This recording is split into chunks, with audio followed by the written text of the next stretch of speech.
বাংলার আকাশে ভেসে আসছে শারদীয় আনন্দের আগমনী বার্তা। আসছে মহামায়া সর্বমঙ্গলা দুর্গতি নাশিনী মা দুর্গা। সনাতন ধর্মাবলম্বীদের সবচেয়ে বড় ধর্মীয় উৎসব দুর্গাপূজা এই বছরও উদযাপিত হবে মহাসমারোহে। রাজপথ থেকে অলিগলি, নগর থেকে গ্রাম, সবখানেই চলছে পূজা মণ্ডপ সাজানোর ব্যস্ততা। প্রতিমা শিল্পীরা শেষ মুহূর্তের কাজ নিয়ে ব্যস্ত। কোথাও চলছে রঙের তুলির আঁচড়, কোথাও আবার মণ্ডপে আলোকসজ্জার ঝলকানি। ভক্তরা অধীর আগ্রহে অপেক্ষা করছেন দেবী দুর্গার আবির্ভাবের জন্য। ধর্মীয় বিশ্বাসে মা দুর্গা হলেন শক্তির প্রতীক, যিনি অশুভ শক্তি মহিষাসুরকে বধ করে পৃথিবীকে মুক্ত করেছিলেন। তাই দুর্গাপূজা শুধু আনন্দ উৎসব নয়, এটি শুভ শক্তির জয় এবং অশুভের বিনাশের প্রতীকও। দেবীর আগমনকে ঘিরে ভক্তরা মনে ধারণ করেন শান্তি, সমৃদ্ধি ও আশীর্বাদের প্রত্যাশা। তাই ২০২৫ সালের এবারে দুর্গোৎসবকে কেন্দ্র করে চট্টগ্রামে ইতিমধ্যেই আইন শৃঙ্খলা বাহিনীর তরফ থেকে নেওয়া হচ্ছে বিশেষ নিরাপত্তা ব্যবস্থা। চট্টগ্রামের বিভিন্ন স্থানে পূজা মণ্ডপগুলোতে দর্শনার্থীদের নিরাপত্তা নিশ্চিত করতে নেওয়া হয়েছে নানা পদক্ষেপ।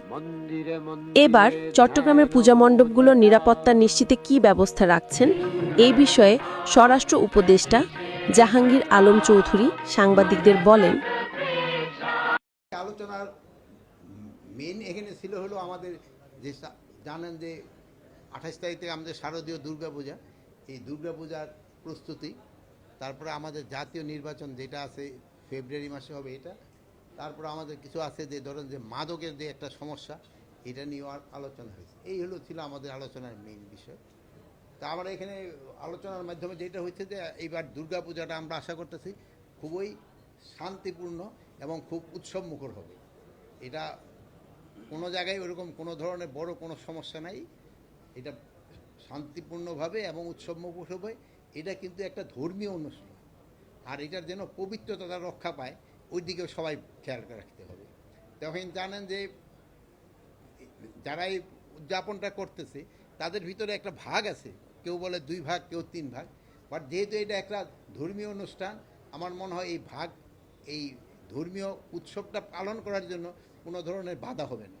যেহেতু এটা হলো তাদের জন্য একটা পূর্ণ কাজ, এই পূর্ণ কাজটা করার জন্য কেউ কোনো ধরনের বাধা সৃষ্টি করবে না, এটি আমরা আশা করি। এবং এটা যেন খুব ভালোভাবে হয়। আমি অন্য ধর্মের সব ধর্মের লোকজনেরই বলবো এটা কোঅপারেট করে যে এটা খুব ভালোভাবে হয়ে যায় এবং এটা শান্তিপূর্ণভাবে হয়ে যায় এবং ধর্মীয় পবিত্রতা রক্ষা করে যেন এটা হয়। শারদীয় দুর্গোৎসব কেবল ধর্মীয় আচার অনুষ্ঠান নয়, এটি বাঙালি সংস্কৃতির এক মহাসমারোহ।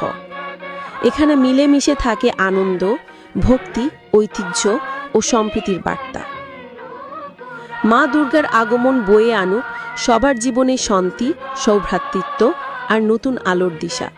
এ প্রত্যাশাতেই অপেক্ষা করছে সমগ্র বাংলাদেশ। চট্টগ্রাম থেকে মুরাদ হোসেন বিপ্লবের তথ্যচিত্রে দৈনিক আমাদের মাতৃভূমি।